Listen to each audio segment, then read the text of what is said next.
The screaming starts at 2:47 a.m. I'm halfway up the marble staircase when I hear it. Twin voices tangled together in a sound that isn't quite crying, isn't quite terror, but holds pieces of both. I've heard it 11 nights straight.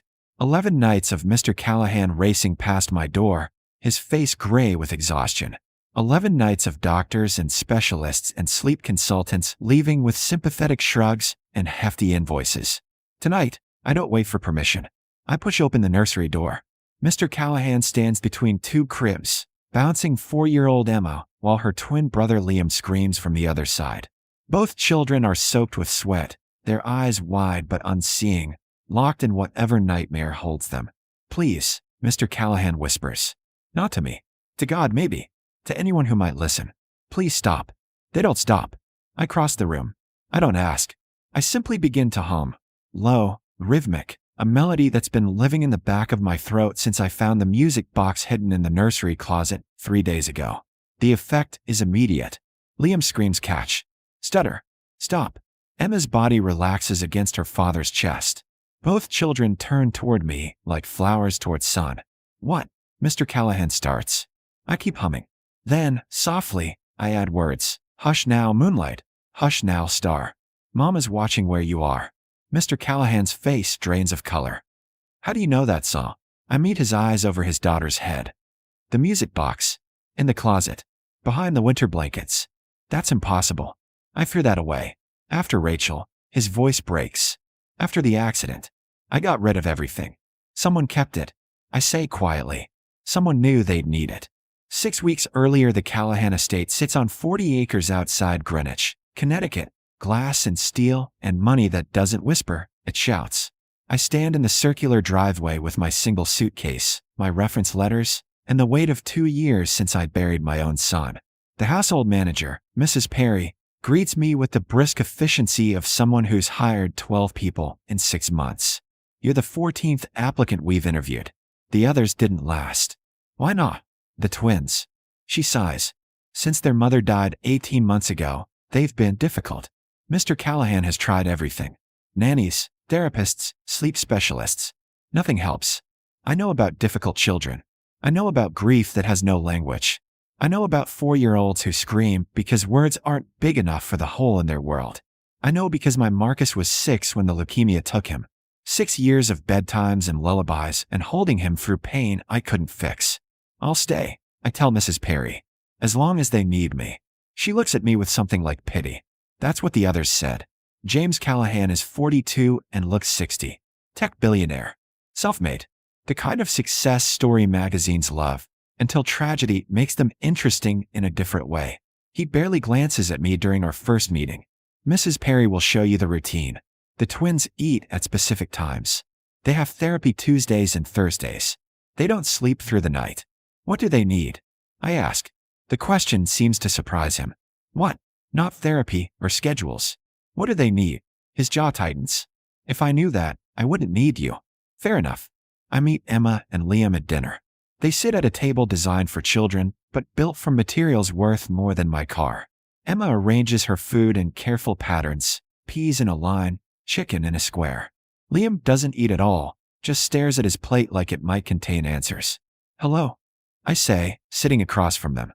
I'm Miss Diane. Silence. I heard you like stories. More silence. I'm not very good at stories, but I know some songs. My son taught me. Emma looks up. Where's your son? The question lands like a fist in my chest. But I don't lie to children. He died 2 years ago. Like our mama, Liam says. His first words. Yes, like your mama.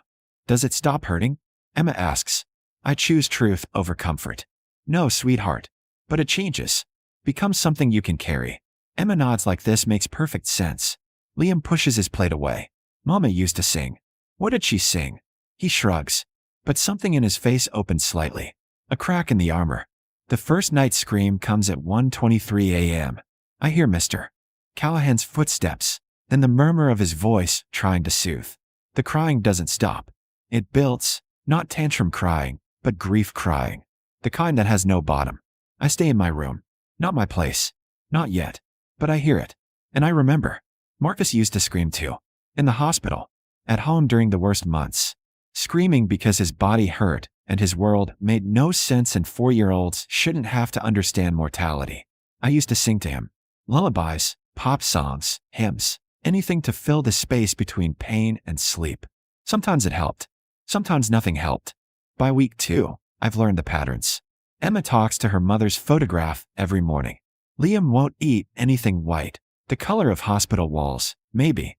Both children freeze when Mr. Callahan raises his voice, even slightly. They're not difficult. They're traumatized. And no one's treating the trauma, just the symptoms. I start small. During afternoon playtime, I hum while they build blocks. Nothing specific. Just melody. Emma pauses. That's pretty. Thank you. You can hum too, if you want. She does. Tentatively. Like she's testing whether happiness is still allowed. Liam watches, but doesn't join. Not yet. Week 3, I find the music box. I'm putting away winter blankets in the nursery closet when my hand brushes something wooden, hidden behind storage bins. A small carved box, cherry wood, delicate. I open it. A ballerina twirls. And a melody plays, the same one I've been humming without knowing why. There's an inscription inside the lid. For E and L, love never ends. MM for Mama. For Rachel. I hold the music box, and something clicks into place. That night, when the screaming starts, I have a choice to make. Mr. Callahan stares at me like I've performed a miracle. Both twins are quiet now, their breathing evening out, their small bodies relaxing back toward sleep. Emma's thumb finds her mouth. Liam's eyes flutter closed. How? Mr. Callahan's voice cracks. That song. Rachel wrote it. For them. I haven't heard it since she died. I finish gently. He nods, unable to speak. I keep humming, softer now, until both children slip fully into sleep. Then I guide Mr. Callahan into the hallway, closing the nursery door with careful quiet. The music box, I say. Did Mrs. Perry keep it? She must have. He leans against the wall, exhausted beyond measure. I told her to donate everything. I couldn't. Seeing Rachel's things everywhere, it was killing me. It was killing them too. But not because they saw her things. Because they didn't. His head snaps up. What? They're 4 years old, Mr. Callahan. Their memories of her are already fading. You removed every trace of her from this house. Every photograph, every belonging, every reminder. You thought you were protecting them from pain. I was. You were erasing her. The words come out harder than I intend. But they're true. And children don't understand erasure. They understand presence and absence. Right now, their mother is just gone. Like she never existed. Like loving her was a mistake. His face crumples. That's not. I just wanted them to move forward. You can't move forward from something you're not allowed to remember. We stand in the hallway while my words settle between us like stones. Finally, Mr. Callahan speaks. You lost a son. Yes. How do you live with it? I think of Marcus. Of his room, which I've kept exactly as he left it. Of his drawings on my refrigerator. Of speaking his name aloud because silence feels like betrayal. I don't erase him. I say, I carry him. There's a difference. The next morning, I asked Mr. Callahan for permission to make changes. What kind of changes? I want to bring Rachel back. Not to replace her. Not to reopen wounds. But to let the twins remember her without it being this forbidden, terrifying thing. He's quiet for a long moment. Then, what do you need? Photographs. Her favorite books. Anything that was hers that they might remember. I have boxes. In storage. I couldn't throw them away, but I couldn't look at them either. May I go through them? Another pause. Then a nod. The storage unit holds Rachel Callahan's life in cardboard boxes. Mr. Callahan unlocks it but can't step inside. Take whatever you think will help. I'll wait in the car. I work alone, opening boxes carefully. Finding pieces of a woman I never met. Photograph albums. A worn copy of Goodnight Moan. A paint-stained art smock. A journal filled with sketches and notes and shopping lists and dreams. And letters. Dozens of them, addressed to Emma and Liam. Dated throughout Rachel's pregnancy and their early years. Dear E and L. Today I felt you kick for the first time. Dear E and L. You're 3 months old, and already you know my voice. Dear E and L. If something happens to me, I need you to know. I sit on the concrete floor of the storage unit and cry. Not for Rachel, who I never knew. For Marcus, who I knew completely. For all the mothers and children separated by death and distance and circumstances no one can control. For the brutal unfairness of love that ends too soon. I bring 3 boxes back to the house. That afternoon, while the twins are at therapy, I transform the reading nook in their playroom. I hang photographs. Rachel pregnant. Rachel holding newborns. Rachel laughing with her babies on a beach. I place her art smock over a child-sized easel. I stack her favorite books on the shelf. I set the music box where they can reach it. I create a space where their mother still exists. When the twins return, Liam sees it first. He stops in the doorway. Frozen. Emma peers around him. That's Mama. Yes, I say quietly. That's her Mama. Is it okay that her things are here? Liam walks forward slowly, like approaching something that might disappear. He touches the photograph of Rachel holding 2 infants. I don't remember this, he whispers. You were very small. But she remembered. She wrote you letters about it. Letters. Emma's voice is small. I show them the journal. Your Mama wrote to you. From before you were born until she couldn't anymore. Would you like me to read some? Both children nod. I open to a random page. Read in my steady voice. Dear E and L, today you learned to walk. Liam first, always rushing forward. Emma, more careful, testing each step. You're so different already, but you hold hands when you're scared. Don't ever stop holding hands. Emma reaches for Liam's hand. He takes it. That night, I read them 3 more letters before bed. Mr. Callahan stands in the doorway, listening. His face is wet. When the twins are drowsy, I win the music box. The lullaby plays. I sing along softly. Hush now, moonlight. Hush now, star. Mom is watching where you are. Hush now, heartbeat. Hush now, dream. Nothing's ever as it seems. Both children are asleep before the second verse ends. No screaming. No nightmares. Just sleep. The pattern holds for 3 nights. But on the 4th night, Liam wakes at 3 a.m., not screaming, but crying quietly. I find him in the reading nook, holding his mother's art smock. I miss her, he sobs. I miss her, and I can't remember her face without the pictures. I sit beside him, hold him while he cries. Because some pain can't be fixed, only witnessed. That's okay, I tell him. That's what the pictures are for. To help us remember. But what if I forget anyway? What if she goes away completely? She won't. Want to know why? He nods against my shoulder. Because she's in you. In the way you hold your sister's hand. In the way you notice when people are sad. In the way you're brave enough to cry when you need to. That's all her. And it stays forever. Promise. Promise. We sit until his tears slow. Then I sing the lullaby again. This time, he sings with me. 3 months after the music box returns, Emma asks if we can plant a garden. Mama liked gardens, she explains. There's pictures. She's right. Several photographs show Rachel in gardening gloves, dirt smudged, and laughing. Mr. Callahan gives permission immediately. Together, we till a small plot behind the house. The twins choose seeds, sunflowers, because they're tall like Daddy. Lavender, because it smells pretty. Tomatoes, because Mama grew them. We dig in the dirt together. We plant life in careful rows. Liam says, Mama would like this. Mr. Callahan, kneeling beside us, says, she would love this. The nightmares don't disappear completely.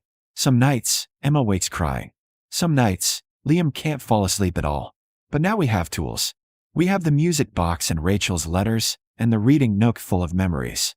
We have language for grief instead of silence around it. We have permission to miss her. That changes everything. 6 months in, Mr. Callahan starts joining bedtime. He reads Rachel's letters. He tells stories about her. He cries sometimes, and the twins comfort him with small hands on his shoulders. They're healing together. Not perfectly, not linearly, but together. One evening, after the twins are asleep, Mr. Callahan asks me to stay for tea. We sit in the kitchen while rain patters against windows. I owe you an apology, he says. For what? I thought protecting them meant shielding them from pain. I thought if they forgot her, it would hurt less. You were protecting yourself too, I say gently. Grief makes us do strange things. How did you know? About the music box, the letters, all of it. I think of Marcus, of his room, of the ways I've kept him alive. Because I learned the hard way that love doesn't end just because life does. My son taught me that. Tell me about him. So I do. I tell Mr. Callahan about Marcus's laugh and his dinosaur obsession and the way he faced death with more courage than any adult I've known. I tell him about the songs we sang and the stories we told and the way his hand felt in mine. I tell him about carrying grief like a stone that becomes, eventually, a foundation. When I finish, Mr. Callahan is quiet for a long time. Then he says, "Stay? Please. Not just for the twins. For all of us." I stay. The twins grow. They learn to talk about Rachel without dissolving. They ask questions, hard questions, impossible questions, questions that have no good answers. We answer them anyway, with truth and tenderness and the acknowledgement that some things hurt forever. The garden thrives. Emma tends it carefully. Liam picks flowers for his mother's photograph. Mr. Callahan dates again, tentatively. He introduces the twins to a kind woman named Sarah who doesn't try to replace Rachel, but makes space beside her memory. The twins approve. Mama would like her, Emma decides. She's nice. On the second anniversary of Rachel's death, we hold a small ceremony in the garden. We plant a cherry tree, like the wood of the music box. We read letters aloud. We sing the lullaby together. Emma says, "I'm glad we remember her." Liam says, "I wish she was here." Mr. Callahan says, "She is here. In you. In this garden. In every kind thing you do." I say nothing. Just witness this family stitching itself back together with truth and memory and love that refuses to die. I think of the night I found the music box. How I almost put it back. How I almost decided it wasn't my place to interfere. But I've learned that silence is its own kind of harm. That children deserve truth even when truth is painful. That memory is a gift, not a burden. I've learned that the greatest act of love is sometimes refusing to let go, not clinging desperately, but carrying forward, making space for grief and joy to exist together. The twins taught me that. Or maybe I taught them. Maybe we taught each other. 3 years after I arrive, Emma starts kindergarten. On her first day, she brings a photograph of Rachel to show and tell. "This is my mama," she tells the class. "She died when I was little, but I remember her because we have pictures and letters in a garden." Miss Diane says love doesn't end. It just changes shape. The teacher calls Mr. Callahan, worried. He assures her everything is fine. Emma isn't traumatized. She's truthful. There's a difference. Liam starts writing letters back to Rachel. He fills notebooks with crayon drawings and shaky handwriting. "Dear Mama, today I planted sunflowers." No one tells him she can't read them, because maybe she can, or maybe it doesn't matter.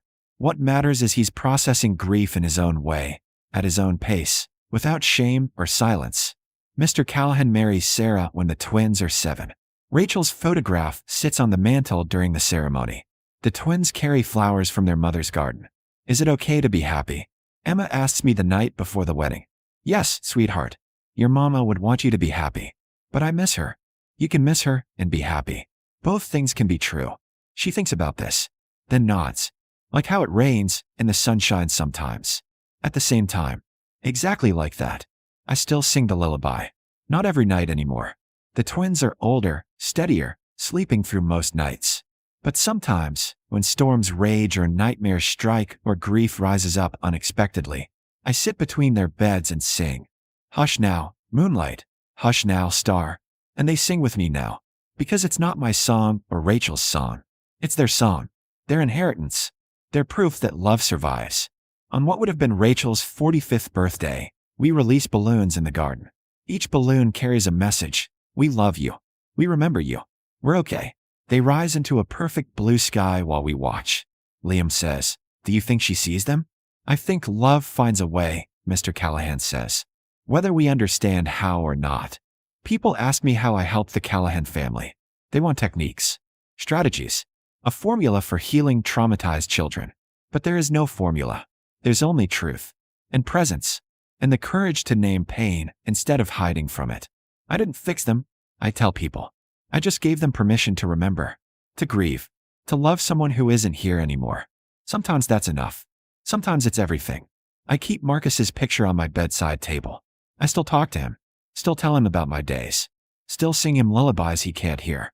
The twins know about him now. They draw him pictures sometimes. Include him in their prayers. "Dear God, please tell Marcus and Mama we love them." And I cry. Not from sadness, though sadness is there. From gratitude. That these children taught me what I couldn't teach myself. That carrying the dead isn't burden. It's honor. If this story touched you, if you've lost someone, if you're raising children through grief, if you've ever wondered whether speaking truth to pain matters, I need you to know something. Memory is not the enemy. Silence is. Your children need permission to remember, to grieve, to hold joy and sorrow in the same small hands. Give them that permission. Give yourself that permission. Tell the stories. Sing the songs. Plant the gardens. Create spaces where love that ended still gets to exist. Because death ends life. It doesn't end love. And children understand this better than we do. They know instinctively that the people we carry in our hearts are never truly gone. We just have to be brave enough to carry them forward. Into the light. Into the lullabies. Into gardens that bloom year after year. Be that brave. For the children who are screaming in the night because they've forgotten their mother's face. For the parents who think protection means erasure. For everyone who's been told that moving forward means letting go. It doesn't. It means holding on with open hands. Making space for what was and what is. Singing lullabies that bridge the gap between memory and present. Hush now, moonlight. Hush now, star. Love is always where you are. That's what I learned from 2 screaming children and a music box hidden in a closet. That's what I learned from a billionaire who thought money could buy healing. That's what I learned from my son, who died at 6 but taught me how to live at 40. Love doesn't end. It just changes shape. And if we're brave enough to remember, if we're strong enough to speak names aloud, if we're faithful enough to plant gardens and sing songs and tell truth, we get to keep them. Not the way we want, but the way we can. And sometimes, in the quiet moments, in the lullabies and letters and gardens blooming wild, that's enough.